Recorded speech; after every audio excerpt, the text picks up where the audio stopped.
Football results and reaction now on BBC Two and BBC HD. It's Final Score with Mark Chapman.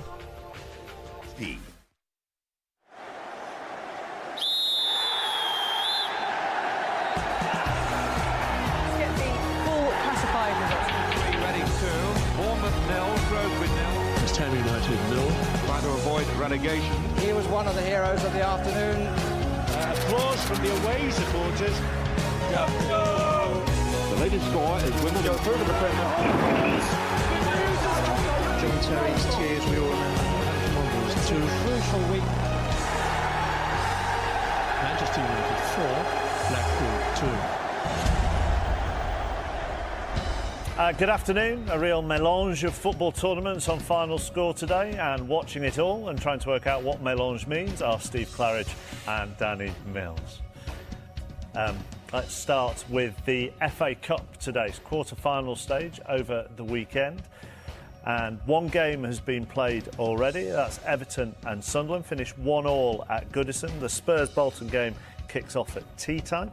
And as far as the Barclays Premier League is concerned, 2 games this afternoon. There are another 2 tomorrow. Fulham are 2-0 down to Swansea at Craven Cottage, and it is Wigan 1, West Brom 1. And we'll start with that game at the DW Stadium, where Wigan have been on top. Damien Johnson. Yes, 1-1 it remains as you join me. Wigan made and missed a hatful of chances in the first half. They hit the bar twice through Emerson Boyce and James McCarthy. They just couldn't find the goal that their dominance deserved in that first half.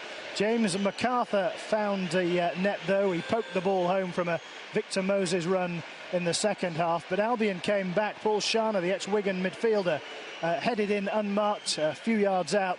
Very respectfully, he didn't celebrate too much, but the 4,500 Albion fans who travelled here today certainly did enjoy that. Yusuf Malumbu, lucky to escape with only a yellow after raising his hands following a challenge he didn't really appreciate from James McCarthy.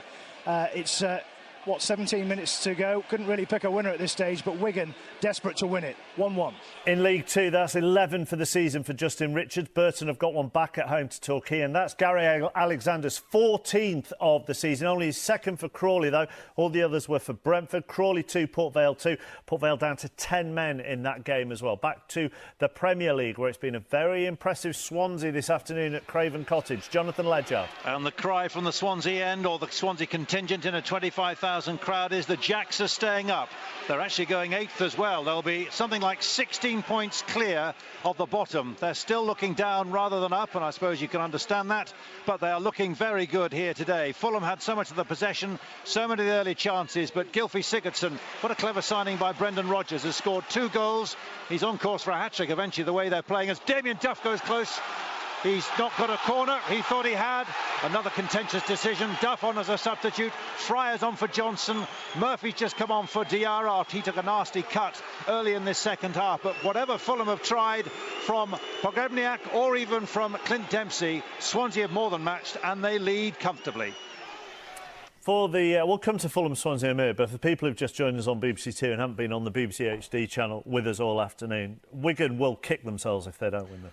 In the first half, Wigan were fantastic. They started the game at a really high tempo. They passed the ball around. They did not look like a team that were bottom of the table. They created chance after chance. Boys hit the woodwork. They brought Foster into several really good saves. 8 or 9 top-quality chances, couldn't put the ball in the back of the net. Obviously, when they did, it was a bit of a scrappy goal. And we thought then, would they rue those missed chances in the first half? And they certainly have. Unfortunately for them, an old player, Sharner, has popped up. Lapse in concentration from Alcaraz at the far post from a corner, and they're back on level terms and still find themselves now back to bottom of the table. And we just add what Swansea are doing at Craven Cottage to a list of fantastic performances this season, don't we? Very much so. I mean, what is it, 39 now? That'll do. As I said, they're singing they're staying up. They certainly are with, 9, 10 games to go. Who'd imagine that start of the season? I think that's reward for fantastic play, brave play as well, continue to get the ball down, continued even under different circumstances to believe in what they're doing, and good luck to them because they've been a welcome addition to the Premiership. They haven't won in 10, haven't Bury? They aren't going to win this afternoon at Gig Lane, are they? A Stuart Bevan hat-trick, and that means 20 for the season now for the Wycombe striker. Gary Waddock's side 4-1 up at Gig Lane, and Oldham have pulled one back at Scotland against Rochdale. Rochdale 3, Oldham 2. Rochdale bottom of League One going into today's fixtures. Let's go to the FA Cup, shall we? First game this afternoon was Everton against Sunderland. It finished 1-1, and let's get all the details from Alistair Yeomans.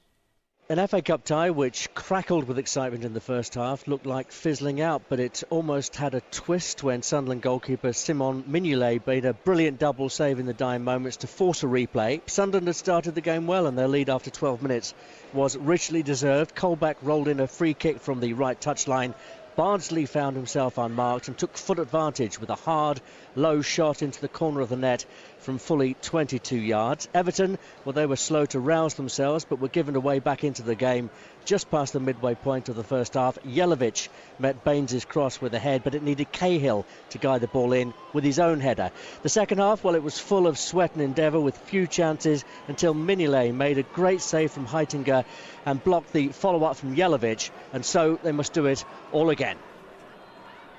Let's go into the Championship now, shall we? It's been a very, very difficult afternoon for the leaders. Southampton at Millwall. Tony Lockwood. Millwall 2, Southampton 1. Millwall had picked up just 1 point from the last 18 available at the New Den, but they're beating the league leaders. Ricky Lambert had put Southampton in front just past the quarter-hour mark via the underside of the crossbar from just 6 yards out. Millwall rallied, 2 goals in the space of 5 minutes, turned this match around. Andy Keogh cut inside his marker, struck the post. The ball deflecting in off the unfortunate Jose Fonte, just a yard off that Southampton goal line. And then the Millwall captain, Paul Robinson, ventured forward from a corner. The ball dropped invitingly at his feet. Robinson smashed the ball into that roof of the Southampton net, showing great technique. Nigel Atkins' side unbeaten in 9 in the league, but Millwall lead 2-1. And that means that Reading will be going top of the Championship this evening. We'll go to their game at Barnsley shortly after we've returned to Craven Cottage, where it just gets better and better for Swansea. Jonathan Ledyard. It does. Joe Allen, 3rd goal of the season, and yet again, where was the Fulham defence? Sforza despairingly diving to his left, but the ball nestles in the bottom right-hand corner, right in front of the Swansea contingent. The Fulham supporters all around me are walking out now of Craven Cottage. It's extraordinary. As soon as that ball was in the net, that was it. Seats up, clank, clank, clank, all around me, the wooden seats, and out they go. Fulham are being humiliated, frankly. They started the game so well, some good chances. We saw a little bit from the Pogrebniak, but he's never really had a sniff ever since then. Dempsey's had a bit of a chance, but nothing really clear-cut. But since then, any time Swansea have had a chance, they've pretty much taken it. Sigurdsson with 2, Allen with 1, 3-0, 8th, here they come. And as the boys saw the replay, they in unison went, that's poor. Poor from what? Senderos's original ball or from Mark Schwartz's goalkeeping? Well, I think both. Both. Senderos was sloppy. Should never have given that ball away. A good break from Swansea. Finish was on target, but I think, Mark Schwartz has been a great keeper. He'll be very, very disappointed with that. It was a touch bobbly, but he will watch that again, and he'll be very, very disappointed himself. He should have saved it. You give the ball away to them and they will counter on you. I'll tell you that now with pace. They get men forward. Do you know what the first goal summed them up? The ball came in from the right and the left winger is at the far post. And you've got the balance right. And the midfielder, who's Sigurdsson, has broken into the box. When you're set up, that's the way that they play with the 2 wide men. When one passes it to the other and they're both in line with each other and create the goal like that, you're set up right now. I thought that was a fantastic goal. And the way that they've broken, the pace in which they've broken, and the way that they've moved the ball around has been fantastic today. St Johnstone are unbeaten in 3. They're 5th in the SPL, and they're now 2-0 up at St Mirren through David McCracken. We'll hear about Daryl Murphy's goal for Ipswich against Peterborough shortly. Former Sunderland striker has put Paul Jewell's side ahead 13 minutes from time at Portman Road. But let's go to James Mason and Oakwell and hear all about Reading's comprehensive performance against Barnsley. Yes, Barnsley 0, Reading 3 mark. 3 second-half goals look like extending the Royals' unbeaten run to 10 games if the score stays the same. And why shouldn't it? After a goalless first half, they scored twice within 5 minutes of the second period. Skipper Joby McAnuff starting proceedings, curling an effort past Luke Steele from a Jason Roberts pass before Jem Karachan doubled their lead minutes later, and Karachan scored his second of the game with a wonderful strike from outside of the area to make it 3-0. Reading are a side playing at their absolute optimum, brimming with confidence and fluidity, and could be the new leaders of the Championship if Southampton lose. They lead 3-0 at Barnsley. Tell you what, if you take the FA Cup games out of today, the biggest crowd of the afternoon will probably be at Elland Road, where it's Leeds against West Ham. But they haven't seen a goal, have they, Harry Gratian? No, they haven't, Mark, and it's not really lived up to expectations. West Ham, of course, used to be the leaders of the Championship. They're wobbling a little bit, although having much more possession at the moment. Cole had a good header on 68 minutes. That was just over the bar from Noble's free kick. And then Leeds nearly scored as well with Connolly's header and a superb save from Robert Green. But chances, to be honest, very much at a premium here. 0-0. To St Andrews next. Middlesbrough struggled last weekend when they played Leeds at home, and they're struggling today at St Andrews. Steve Lee.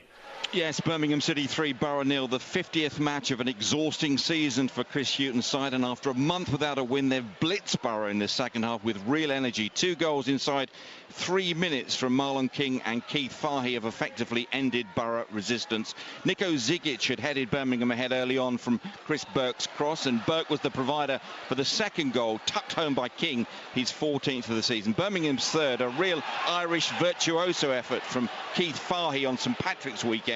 He nicked the ball in midfield, ran 50 yards to tuck it home. Borough dazed and somewhat confused. The Blues rampant. Birmingham 3, Borough 0. As you can see on the video printer, Kevin Phillips has scored for Blackpool. That's his second of the afternoon, and Alan Biggs can tell us about it. And it's made it Blackpool 3, Brighton 1. Phillips 15th of the season. He's simply guided in Gary Taylor-Fletcher's shot against the now 10-man Brighton. They came here as the only unbeaten side in the Championship in 2012. Looks like that record's going, even though Joe Mattock gave the Seagulls an early lead. Blackpool's response was irresistible in a terrific first half. 2 goals in 3 minutes. Ian Evatt and then Kevin Phillips with his first. And then Brighton reduced to 10 men, a straight red for Jaro Reyes early in this second half. Brighton actually reorganised quite well, but I think Kevin Phillips' second goal has killed them off. Blackpool lead 3-1. Livingston against Hamilton in Scottish Division 1 was due to be played last night, but was postponed because of a waterlogged pitch. The home side will have wished they got the sprinklers on it this morning, because they're 4-0 down at home to Hamilton. And Lewis Graben's 15th of the season means Rotherham have pulled one back at the Kassam against Oxford. Oxford 2, Rotherham 1. And Cheltenham are being thumped this afternoon. Gillingham now 3-0 up on Mark Yates' side. Chris Whelpdale, 7 minutes from time, looks to have secured the points for the away side. Let's go to Portman Road, find out about that Daryl Murphy goal for Ipswich from Robin Bailey. Yes, it's Ipswich 2, Peterborough 1. Daryl Murphy has just nodded Ipswich in front in this crazy game. A St Patrick's Day goal, you could say, from the man who's on loan from Celtic. It has been end-to-end. More sitters in this hugely entertaining encounter than at a party conference. The 7-1 win for Peterborough over Ipswich has added a whiff of revenge to this one, but a combination of awful finishing and pretty inept defending from 2 of the leakiest defences in the league keep it at 3 goals. Grant Ledbetter in the first half, equalised by Tyrone Barnett, but Michael Chopra might have had a hat-trick. Posh have missed 2 or 3 open goals. They've looked great going forward, but both teams in defence are awful, and they're just going for it, both teams. It has been a fantastic game. Ipswich 2, Peterborough 1. And this is what all the scores at the moment do to the Championship as it stands. Reading are top of the table. And maybe 3 months ago, Steve Claridge, you'd have got quite long odds on that. Yes, I think we were all at the start of the season wondering how long it would take to get over the playoff heartache. They went through last year, but they started slowly, and you've got to say it didn't look likely. Probably the first couple of months of the season, but they have really, since the turn of the year, kicked into gear. They are the form side, and they've hit it right at the right time. So you went back against them at this stage. Do you think anybody in the top half can still make the playoffs? I mean, Leicester were 12th, they're 8 points off. Yeah, definitely. My worry is for Middlesbrough at the moment. We watched them last week against Leeds, and they looked very, very fragile at the back. Confidence looked low, and again, with a bad defeat today, that's only going to get worse. They're a young side. Tony Mowbray's done a fantastic job, but they need some senior players in there just to steady the ship at the moment. 9 for the season for Rene Howe. Torquay 3-1 up at Burton Albion, and Bournemouth, who are on an awful run. They've lost their last 5, but they're back on level terms with Carlisle. Bournemouth 1, Carlisle 1. Back to the Championship. Penalty in the game involving the leaders at the Den. Tony Lockwood of Southampton got the spot kick. They have, Mark. It was won by Ricky Lambert, a trip on the Southampton striker. He scored their opener He has a chance to claw it back to 2-2. Steps up, right foot, sends Mike Taylor the wrong way. Calm, composed finish from the Championship's Player of the Year. It's 2 for Ricky Lambert, and Southampton are back at 2-2. He hasn't missed a penalty, hasn't Ricky Lambert, for Southampton? If you were watching Focus earlier when he was talking to Mark Clement, 2 this afternoon for him, 27 for the season, 23 in the league. And whilst he was taking that penalty there at Ellen Road, Harry Gratian. Massive goal this for Leeds United. Becchio has scored on 82 minutes. The ball hit the bar, came back off. Becchio headed in.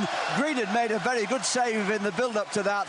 But Leeds, of course, believe that they can qualify and get themselves in that top 6 for the playoffs. West Ham sliding at the moment, and Leeds are in front by a 0-0. Becchio after 82. 2 for the afternoon for Gary Alexander. That's his 3rd goal in his Crawley career. He joined from Brentford, and 10-man Port Vale are now trailing to Steve Evans' side. Crawley 3, Port Vale 2. Ian Hume's 2nd of the afternoon means Preston are back ahead at St James's Park against Exeter. That's his 8th of the season, and also went through on the video printer was an equaliser for Peterborough, Robin Bailey. It's now Ipswich 3, Peterborough 2. The Emile Sinclair goal was pretty good for Peterborough. It was what they deserved, really. They've been attacking throughout this game away from home. He slid in and equalised, but just a moment ago, Aaron Cresswell has tried his luck from 25 yards with his left boot, and it's deflected home. Not sure who the unlucky player was, but it's 3-2 to Ipswich, and if it stays like this, they're pretty much safe from any worries about relegation. But this has been a crazy game, and don't rule out another couple here. 3-2 Ipswich. Francisco Sandaza is St Johnstone's top scorer, and they are now 3-0 up on St Mirren. Let's just focus on Leeds, Danny, who we saw at Middlesbrough last week, and we talked about it on air, actually. This belief that now Neil Warnock will get them into the playoffs. You could see it coursing through the players and the fans. Well, he's come in, he's steadied the ship. They were leaking goals under Simon Grayson. He's come in and he went very defensive. Same group of players, bit of reorganisation, got clean sheets in his first few games. And then, they have 1 or 2 players that can score goals. And again today, it looks to me like it's been a bit of a scrappy game. There's been some nasty tackles going in. But they can have it. They can afford scrappy games, can't they? If they're tight at the back. And this is the whole sort of thing. You start to build momentum. If you don't concede, you always have a chance. I think it was Connolly with a header at the far post. Green tipped it onto the bar, and Becchio was brave. He put his head in there. Could have got his head kicked off. And Leeds at Ellen Road in front of what will almost be a full house have taken the lead, and I think results are going not really in their favour with Blackpool and Birmingham winning at the moment, but it keeps them in the hunt, and it just building that momentum with 9 or 10 games to go. I think they'll be there or thereabouts. And they're 3 off the playoff places as things stand. Unbelievably, there's another penalty in the game involving Millwall and Southampton. Is Ricky Lambert stepping up again, Tony Lockwood? He is, and Paul Robinson and Darren Ward having words with the referee. Millwall penalised, a Southampton corner, handled inside the area. Lambert has scored 2 to bring them level. This for his hat-trick to put Southampton 3-2 in front, and he's done just that. 2,400 Southampton fans celebrate, and the league leaders have pulled it around. They led 1-0. Millwall went 2-1 in front, 2-2 from the spot, and now 3-2. His 2nd penalty, his 3rd of the game. Ricky Lambert, 3-2 Southampton. 2 for Andrew Williams this afternoon, and Yeovil have come from a goal down to lead Walsall 2-1. 14 in the league for Williams this season, 15 overall. 4th hat-trick of the season, Steve Claridge, for Ricky Lambert. Well, it's incredible, isn't it? That's why he's been named Championship Player of the Season. It's just, every time he takes a division, he goes up a division, it's seamless, isn't it? It's exactly the same. He just keeps scoring goals, and as you said before, he hasn't missed a penalty for Southampton. I think there's another ex-player had a good penalty record, wasn't there? I think he only missed one. Yeah. So it reminds me somewhat of Mr. Letizia, but he's been the difference. There's no doubt about that. When you're top of the league, somebody has to take their lead, and he's certainly done that for them. Quiz question: only man to save a Matt Letizia penalty? Dave Besant. No, No, Next. I know it as well. Mark Crossley, was it? Good. Close. I was close on the club. Yeah. I wanted you to be right rather than him, but there we go. Oh, thank you very much. So with Southampton now 3-2 up, top of the table, hat-trick for Ricky Lambert. That's just what they want to hear at Fratton Park. Tony Husband. Oh, yes, it's really such a tale of two halves of Hampshire at the moment, with Southampton going so well and Portsmouth, of course, in desperate straits, having a real go in this second half against Bristol City. Big game between two sides, 8 points apart, but neither side's been scoring goals or winning games in recent times, and that hasn't changed here. We've got 4 minutes to go. Portsmouth have hit the side netting in the second half. Khalifa Cisse's gone close for Bristol City. It is end-to-end, but I just don't see a goal at the moment. 0-0. Speaking of going close, straight to the DW Stadium, Damien Johnson. Fantastic save from Ben Foster to defy Krusat, who's on as a substitute. His deflected effort at the near post. It's all Wigan at the moment. Diame had a great chance from a Beausejour cross. He struck the ball against his own man, Franco Di Santo. The chances keep coming for Wigan, but they still can't put the ball in the net. We're playing injury time here. Everyone bar Al-Habsi is in the West Bromwich Albion half of the pitch from the Wigan side. Cross in, deflected wide. It'll be a corner to Wigan. Can they get a winner here? 1-1. Hereford have got the weakest home record in League Two. They've got a couple of minutes, though, to get themselves a point against Southend, because Nathan Elder has scored 2 minutes from time. Hereford 2, Southend 3. Into League One, Scunthorpe against Charlton. Naz Premji at Glanford Park. Yes, it's still Scunthorpe United 1, Charlton Athletic 1, Mark, but in this second period, Scunthorpe have done everything and absolutely pushed Charlton all the way, and Charlton have been very, very poor. 2 defeats on the bounce already for the league leaders, and they're in danger of suffering a third defeat if Scunthorpe can put the ball in the net. Andy Bartram's gone close on a couple of occasions, and John Parkin as well went very, very close. Charlton very poor, Scunthorpe very good. It's still 1-1. Now we're going to go to Ellen Road. We were talking about the improvements in the Leeds defence under Neil Warnock. I think we might have cursed them. Harry Gratian. Well, yes, the goal was scored by Danny Collins from a corner. It was a bit of a scramble in the end, but West Ham was stung by that Becchio goal on 82 minutes, and now Collins has got them back. It's a vital point for West Ham, of course, and Leeds, well, they'll be ruined. Just one slip in the defence for them. 1-1, and we're on 90 minutes here, Mark. And I think they're on 90 minutes at Oakwell, which means it's astonishing that the 47-year-old Jason Roberts is still on the field. But James Mason? He scored, chappers. You mentioned that you may be spending some time with him on 5 Live tonight. Well, goodness me, he's going to be chomping at the bit. He scored in, probably time added on, and a wonderful goal, to be fair to him. You said he was 47. He scored this like a 27-year-old, skipping round a couple of Barnsley players before slotting past Luke Steele. I think that's his 5th goal in 10 games, and you can tell him from me, he's still got it. Reading lead 4-0. I will pass it on. It's a 6-hour Sport Relief 606 special this evening. He will be very, very happy. Full-time whistles going around the cup. For a winner, Malumbu, the Albion midfielder, lucky to stay on. Just a yellow card after raising his hands to MacArthur. Didn't like the challenge from the Wigan midfielder. Wigan still pressed, looking for that desperate winner. Diame with a clear shot on goal, struck his own man Di Santo when he should have scored. Krusat had a late effort deflected, saved by Foster. Disappointment for Wigan, 1-1. Disappointment for Wigan. Joy for Swansea this afternoon. They've played very, very well at Fulham. Got all 3 points. Jonathan Ledyard can tell us about it. Big, big smile from Brendan Rodgers. He waves to the Swansea fans, and the Swansea players are going to be last off this pitch. And the Swansea supporters are going to take their time. They are celebrating. A tale really of Swansea marksmanship, precise and clinical, and also Fulham defensive deficiencies. Where was the marking for Sigurdsson? Not once, but twice. A free header in the first half, a low shot in the second. Joe Allen as well for number 3. Sinclair really fluffed possibly the best chance to make it 4-0 near the end. Fulham will say, well, Dempsey did hit the bar, and Pogrebniak was a constant source of threat and menace up front. But frankly, when Fulham fail at home, they do it spectacularly. Just checking, Man United 5-0 winners here, Spurs 3-1 winners, Everton 3-1 winners, and now you can add Swansea 3-0 winners. They've won away 4 times this year. They're getting used to the Premier League, and they're a credit to it. 3-0 winners today and up to 8th. Go into the Championship next, where Blackpool have leapfrogged over Brighton and back into a playoff spot. Alan Biggs. They have. Blackpool 3, Brighton 1, and with that too goes the Championship's only unbeaten record in 2012, which also means, as you say, Blackpool have jumped over Brighton into the playoff stakes, and no arguments at all about the result.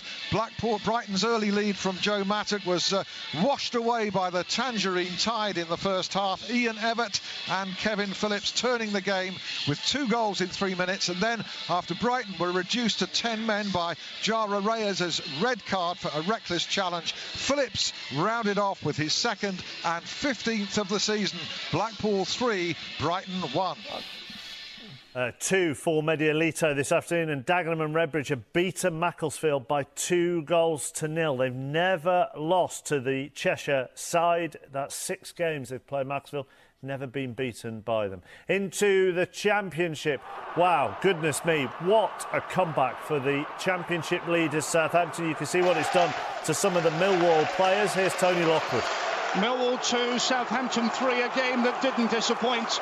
Ricky Lambert, the Championship's Player of the Year, was the match winner. He put them in front with a simple 6-yard finish. Jose Fonte put through his own net from an Andy Keogh strike.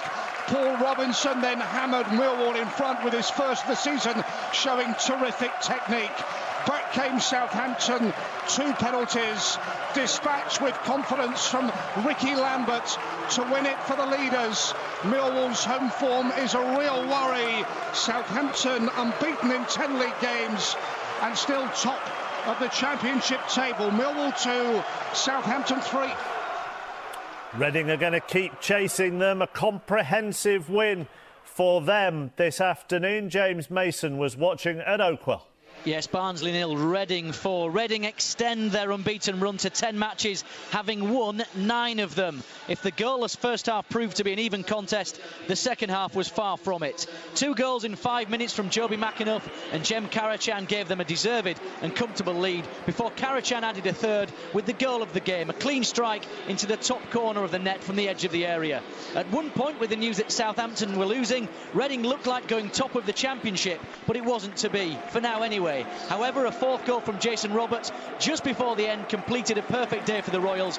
With a points tally of 28 from a possible 30, automatic promotion is a real possibility. It ended Barnsley 0, Reading 4. The eagle-eyed amongst you will have spotted we're going to go to Leeds next. It's finished 1-1 between themselves and West Ham. Close game. Harry Grayson. Yes, it was, but I wonder if either side will really be happy with this scoreline, Mark. Leeds scored and seemed to be on their way to victory on 82 minutes. They were stirred by this massive crowd of over 33,000. They took the lead on 82 minutes. Becchio heading in after Conley had a very good save from Green denying him. West Ham equalised, though, throwing everything at Leeds on 90 minutes. Danny Collins from a corner, and to be honest, West Ham were probably the better side in the second half, but the anticipation and the build-up of this game really dominated everything. It didn't turn out to be the classic we expected. Leeds needed a win to keep their hopes of a playoff place really on course. They're still there, of course, but West Ham have got a vital point, I suppose. West Ham 5 behind Southampton, 3 behind Reading and 8 ahead of Birmingham, who are 4th this evening after beating Middlesbrough. Steve Lee.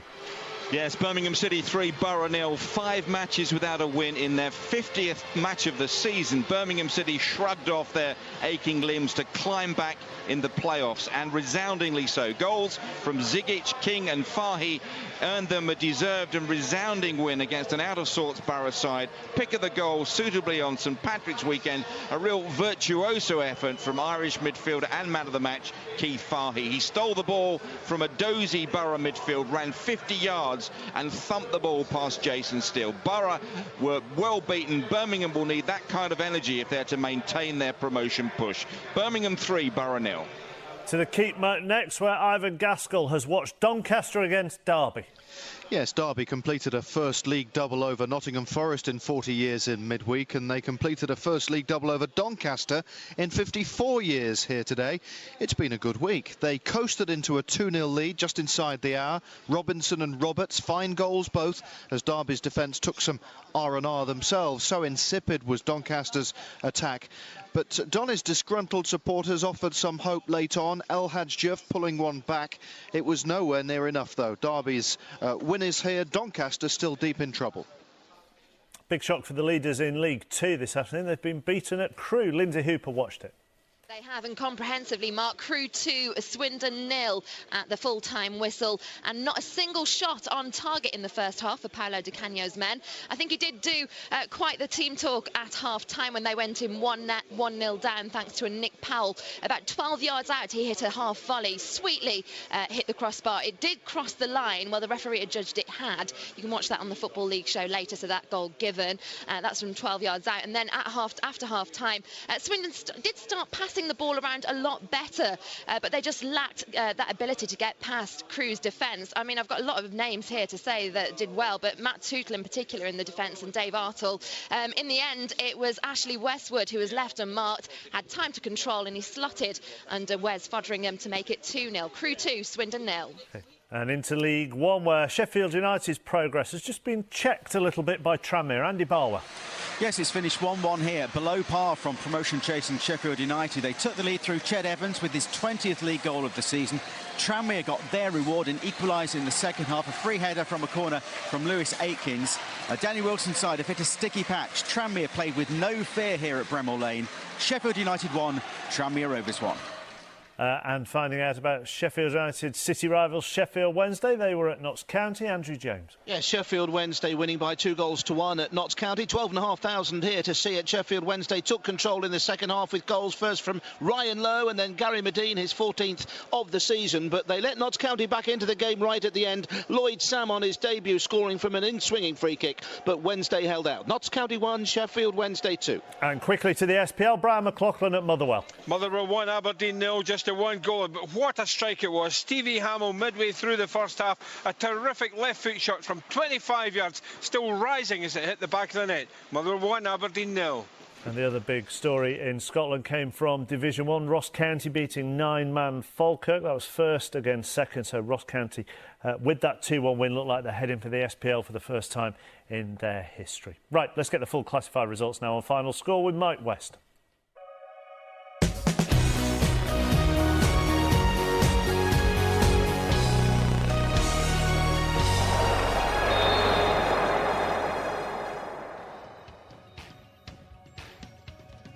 And starting with the quarter-finals of the FA Cup with Budweiser, Everton 1, Sunderland 1. The match between Tottenham Hotspur and Bolton Wanderers is an evening kick-off at 5:30. In the Barclays Premier League today, Fulham 0, Swansea City 3, and Wigan Athletic 1, West Bromwich Albion 1. On to the Empire Championship, Barnsley 0, Reading 4, Birmingham City 3, Middlesbrough 0, Blackpool 3, Brighton and Hove Albion 1. Crystal Palace 0, Hull City 0. Doncaster Rovers 1, Derby County 2. Ipswich Town 3, Peterborough United 2. Leeds United 1, West Ham United 1. Millwall 2, Southampton 3. Portsmouth 0, Bristol City 0. And Watford 0, Coventry City 0. In the Empire League 1, AFC Bournemouth 1, Carlisle United 1. Bury 1, Wycombe Wanderers 4. Chesterfield 1, Milton Keynes Dons 1. Colchester United 1, Huddersfield Town 1. Exeter City 1, Preston North End 2. Hartlepool United 0, Stevenage 0. Leyton Orient 2, Brentford 0. Notts County 1, Sheffield Wednesday 2. Rochdale 3, Oldham Athletic 2. Scunthorpe United 1, Charlton Athletic 1. Sheffield United 1, Tranmere Rovers 1. And Yeovil Town 2, Walsall 1. In the Empire League 2, Accrington Stanley 2, Northampton Town 1. Aldershot Town 1, Bradford City 0. Barnet 0, Morecambe 2. Bristol Rovers 1, AFC Wimbledon 0. Burton Albion 1, Torquay United 4. Cheltenham Town 0, Gillingham 3. Crawley Town 3, Port Vale 2. Crewe Alexandra 2, Swindon Town 0. Dagenham and Redbridge 2, Macclesfield Town 0. Hereford United 2, Southend United 3. Oxford United 2, Rotherham United 1. And Plymouth Argyle 1, Shrewsbury Town 0. On to the Blue Square Bet Premier. AFC Telford United 1, Fleetwood Town 4. Bath City 2, Lincoln City 1. Braintree Town 1, Kidderminster 4. Cambridge United 0, Gateshead 1. Darlington 0, Ebbsfleet United 2. Forest Green Rovers 1, Hayes and Yeading United 3. Grimsby Town 0, Tamworth 0. Kettering Town 0, Alfreton Town 2. Mansfield Town 7, Barrow 0. And Southport 5, Stockport County 0. Into Scotland and the Clydesdale Bank Scottish Premier League. Dundee United 2, Rangers 1. Motherwell 1, Aberdeen 0. And St Mirren 0, St Johnstone 3. The Irn-Bru Scottish Division 1, Greenock Morton 0, Dundee 2. Livingston 0, Hamilton Academical 4. Queen of the South 0, Partick Thistle 5. Wraith Rovers 2, Ayr United 2. And Ross County 2, Falkirk 1. The Scottish Division 2, Airdrie United 3, Forfar Athletic 0. Brechin City 2, Albion Rovers 1. Cowdenbeath 0, Stenhouse Muir 0. Dumbarton 0, East Fife 4. And Stirling Albion 1, Arbroath 1. The Scottish Division 3, Berwick Rangers 1, Queen's Park 4. Clyde 1, Annan Athletic 1. East Stirlingshire 2, Elgin City 2. Peterhead 0, Alloa Athletic 1. And Stranraer 3, Montrose 1. The Corbett Sports Welsh Premier, Carmarthen Town 3, Newtown 2. Llanelli 1, Bala Town 2. Neath 0, the New Saints 1. And finally the Carling Premiership, Ballymena United 1, Dungannon Swifts 1. Cliftonville 4, Glenavon 3. Crusaders 2, Glentoran 0. Linfield 4, Donegal Celtic 0. And Lisbon Distillery 3, Coleraine 1. Let's have a look at the tables then. In the Premier League, Swansea were only one of 4 teams in action in the Premier League, and they climbed to the lofty heights of 8th with that victory at Fulham. Manchester United will go 4 clear on Manchester City if they beat Wolves tomorrow. And at the bottom, Wigan can't capitalise on the fact that none of their relegation rivals played. A draw with West Brom leaves them on the bottom. Southampton's late comeback keeps them 2 points clear at the top of the Championship, but Reading's great run shows no sign of ending. West Ham have lost ground in 3rd. Birmingham go up 4 places to 4th with a single point separating them from Brighton in 8th. Portsmouth remain 8 adrift of safety at the bottom after drawing with Bristol City. A point for Coventry takes them above Doncaster. None of the bottom 9 won. Charlton remain clear at the summit of League One despite extending their winless run to 3 games. Sheffield Wednesday go level on points with their rivals from across the city thanks to victory at Notts County. Rochdale are off the bottom after beating Oldham in the Lancashire derby. Wycombe's win at Bury moves them to within a point of safety after Walsall's defeat by Yeovil.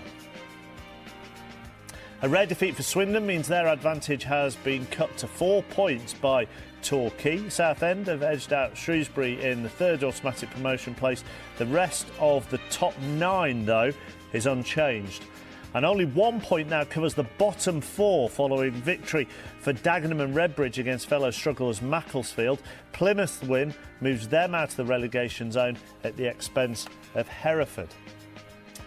In the Blue Square Bet Premier, Fleetwood took advantage of the fact that Wrexham didn't play this afternoon to extend their lead at the top to 6 points with victory at Telford.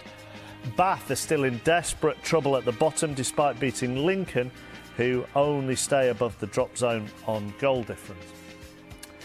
And in the SPL leaders, Celtic are in the Scottish League Cup final against Kilmarnock. Tomorrow they can clinch the SPL title next weekend, would you believe, if they beat Rangers at Ibrox and Motherwell failed to win. None of the bottom three play today, with Hibs having an Edinburgh derby at Tynecastle against Hearts tomorrow. Let's take a look at today's headlines then.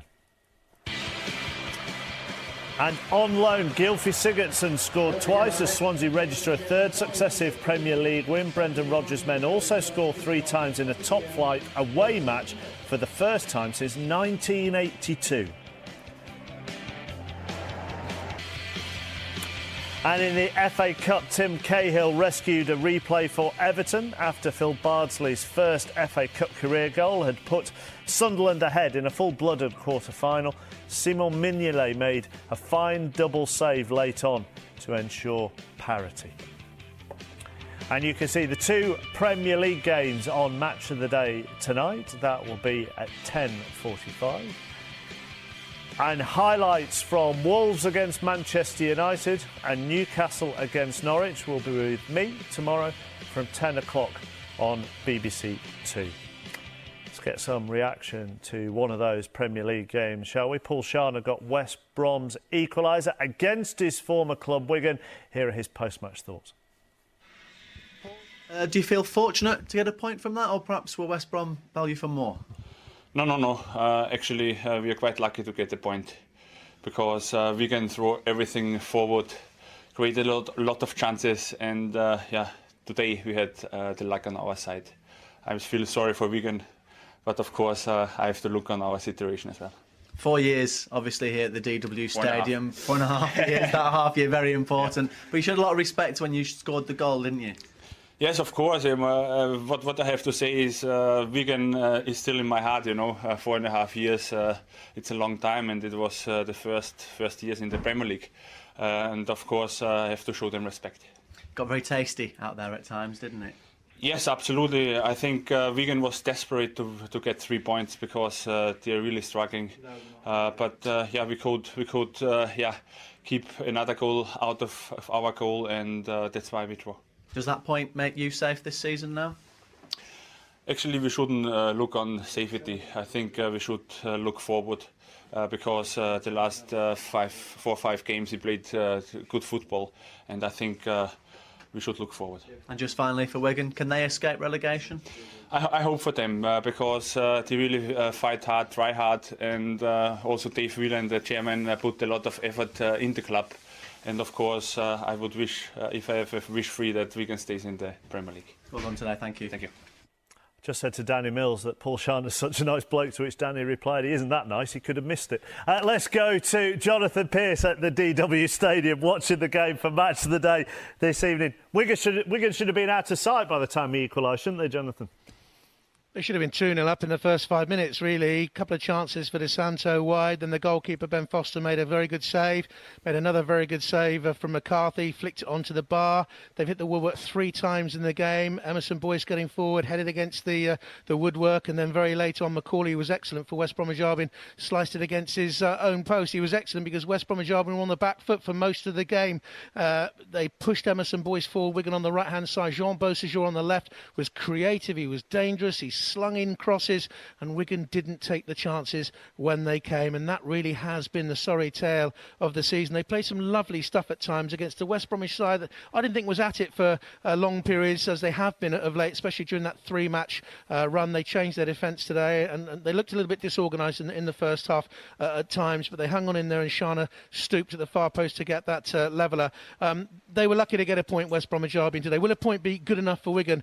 Well, I think they need to start winning games at this stage, because they've got a nasty run-in to come, difficult games to play. Liverpool, Arsenal are in that mix, Manchester United as well, and it's going to be difficult from here on in. But while they play football as they did today, they'll still be a joy at times to watch.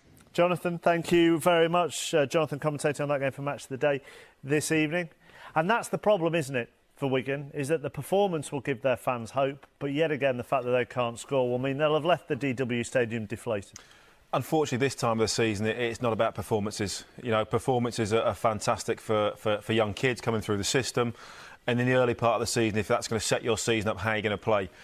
The fact that they've created 9 or 10 chances, only taken 1, that's been their downfall. You know, Roberto Martinez has said time and time again in the last couple of months, we've come off the pitch today and we've played well. Unfortunately, playing well isn't good enough at the moment. You know, you need to win ugly. You need to just win a game. You know, it doesn't matter how. Playing well doesn't help you this time of the season. You've got to say, watching that, they'll never get a better opportunity to win a game of football either. Jonathan was right, West Brom were not at that game. You could say 80 for 80 minutes out of the 90, Wigan win the ascendancy, should have, you know, and I mean, 8 or 9 chances, as we said, should have been ahead, well ahead, weren't.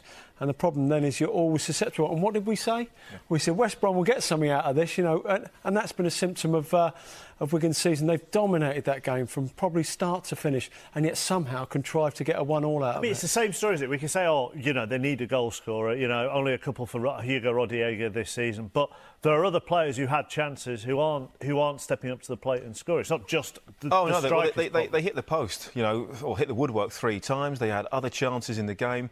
Everyone looked a little bit nervous in front of goal. There's obviously a little bit of pressure. Their build-up play in the first half was exceptional. You know, they passed the ball around, they zipped it, they played with purpose, they played with tempo, and they looked really good. They did not look like a team bottom of the table.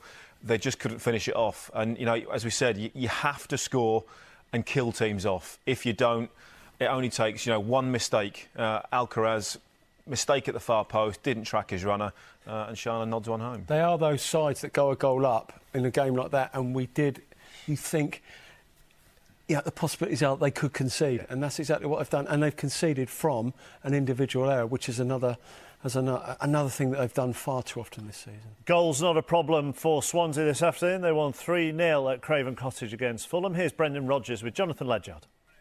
So 1-0 at home against Manchester City one week, 3-0 away at Fulham the next. This Premier League lark's easy, isn't it? Well, no, certainly not. It's a very tough league and with some wonderful teams, and that includes Fulham. They're a fantastic side, and we've seen that over the 2 games that we've had.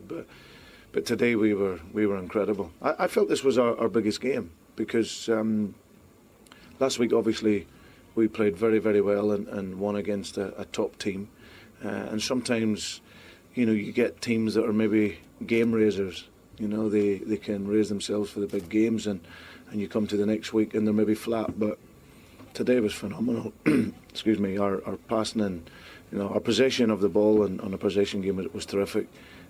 The positioning and the tempo of our game was fantastic, and people don't recognise, because we play, you know, good football, they don't recognise the defensive side. Our pressing and our intensity and when to press and when to block was outstanding. So to come here and score 3 goals and maybe could have had a few more, keep a clean sheet, which is 12 for the season, I'm obviously delighted. You mentioned a superlative there, the biggest game. Was it your best performance, do you think, to go for another superlative? Yeah, well, I feel because of like I said, the nature of it, you come off the back of a fantastic performance and result against Manchester City, and I know how, you know, good a side that Martin Jol's built here, because I've been here a few times to watch them when they played Liverpool at another side. So, as I said, they've been unbeaten at home here for a long time. But I think the credit must go to Swansea City and my players, because I thought they were incredible today. Some of their, like I say, our possession and our control of the game, the ability to dominate a top side like that was very impressive. Brendan Rodgers there. Let's talk to Steve Wilson doing this game for Match of the Day. He described his players as incredible there. Did Brendan Rodgers? You agree, Steve? Well, they're 8th tonight, and that kind of speaks for itself, doesn't it? When you look at the fact that Swansea City is a team made up of some players who've played, you know, right down in the divisions, some players who've been picked up from abroad, like the goalkeeper, for example, for very little money, and they are all playing at such a high level. I thought they were absolutely splendid today. Came here today thinking about one player who'd come from the Bundesliga and make a big impression, Pavel Pogrebniak for Fulham. Ended up going away thinking about another one who came from the Bundesliga in January, who scored 2 goals today, Gylfi Sigurdsson. And Pogrebniak didn't really get a kick today. He's come in from Stuttgart, of course. Sigurdsson, ex-Reading, that's where Brendan Rodgers would know him from. but on loan at Swansea from Hoffenheim. He scored 2 more goals today. That's 5 in this loan spell. And Swansea were absolutely outstanding. The first goal was a brave little diving header 6 yards out. The second just finishing off a lovely passing move, which has become Swansea's trademark over the last 2-3 years. The third goal was a shocker from Fulham's point of view, from Sendros's in particular. Gave the ball away badly. And then when Joe Allen cut inside Sendros as he tried to make amends, the central defender slipped. Schwarzer got a hand to it, should have saved it. It was a bad goal to concede. But Swansea were definitely 3 goals better than Fulham today. The scoreline does not flatter them at all. I thought they were simply outstanding. And every time I've watched them this season, I've come away thinking what a thoroughly, thoroughly good side they are. Thank you very much, Steve. So that's the other game on Match of the Day this evening. Steve, we spoke to Gylfi Sigurdsson, what, a couple of weeks ago, 2 or 3 weeks ago? Yep. I mean, it takes something, doesn't it, just to slot into that midfield with the amount of possession they keep. I mean, you spoke about you have to be a brave player to be a Swansea player because of how much you keep the ball. Absolutely. I mean, when you're winning games of football, everybody wants the ball, everyone wants to get in possession. But they'll have had moments this year where they'll have doubted the way that they've played, but they've kept getting it down. They've kept possession. They've took responsibility on the ball, and there are forms of bravery, and that's certainly one of them. He scored a bundle of goals at Reading. I mean, I think it was 7.5 million to Hoffenheim, so it was a lot of money. But he's a good player, and as you say, when you get someone like that who can break from midfield, you've got 2 wingers either side, and he can get into the box and arrive into the box like he has today. You've got a potent mix. So they were fantastic today. There's no doubt about that. OK. Let's get some action on for you, shall we? From the Championship, Leeds against West Ham at Ellen Road this afternoon. This is what happened. Commentators Alistair Mann. Well, you can't fault Leeds' effort and commitment, can you? Plenty of endeavour to admire, and the West Ham players are having to be patient, but Maynard with a little glimpse and Lonergan with the first save of the match. Good goalkeeping by Andy Lonergan. Snodgrass! Just beyond the post. 5 behind Becchio. Clayton tussling on the edge of the area. Unlucky. Here's Collison. Claims of handball by Collison. The assistant had a really good view of it, and Glenn Turner just pointed for a corner. Collison knocking it.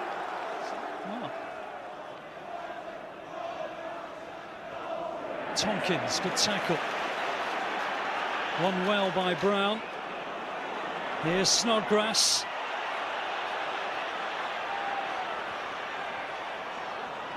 And really good covering by McCartney. West Ham have a man down now. Tompkins, I think it is. Damaging injuries, aren't they, when there's nobody anywhere near, and Leeds! Oh no, it won't count, there's a foul. There's a foul before Snodgrass put it in. The referee is signalling a foul.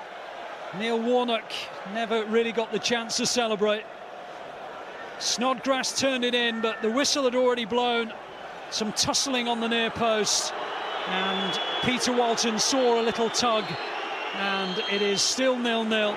And there's the half-time whistle.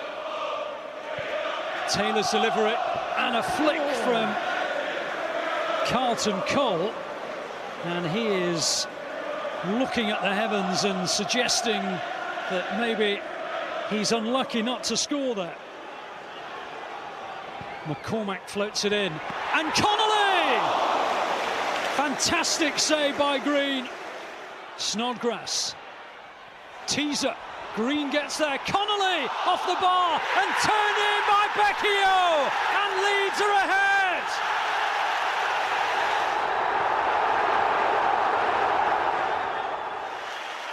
Connolly's back header, and there's Becchio, and he just flicks it into the unguarded goal. And with just over 6 minutes to go, a huge goal for Leeds United, a huge goal in the race for promotion. It's Leeds 1, West Ham United 0. Noble's delivery, and the equaliser arrives. And it's Collins, his first goal for West Ham. Well, he's only been a West Ham employee for a matter of days, There's a wry smile on Sam Allardyce's face. He's a rare scorer, Danny Collins, but he got there when Leeds felt that they might be getting towards those 3 points.